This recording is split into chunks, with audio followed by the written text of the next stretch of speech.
Hey, Scott Grove here from Easy Inlay, and I want to show you how I do a easy repair using our Solarez Sanding Sealer UV Cure resin. So if you're doing a job, this is a chessboard my son and I made 30 years ago, and I'm just kind of freshening it up for him.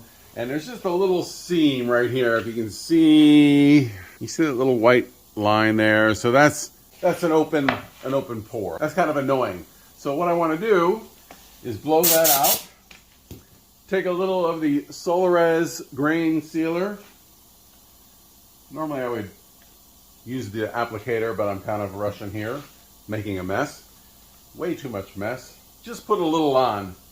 Do what I say, not what I do. But the trick here is get a piece of Mylar, acetate, something clear. I'm going to put it on here and I'm going to squeegee that out like that. Then I take my UV flashlight. You want to make sure you got good UV protection on your eyes. And I can set this resin through the Mylar, or the clear plastic. This is just a great way of filling just that one little area. Hit this for 15-30 seconds. Peel that off. It's now rock hard. You can sand it. And this stuff sands real easy. It powders up. It's just probably the best sanding sealer I've ever used.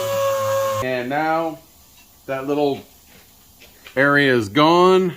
There's no little white line, so that little seam filled up. I can put it into finishing.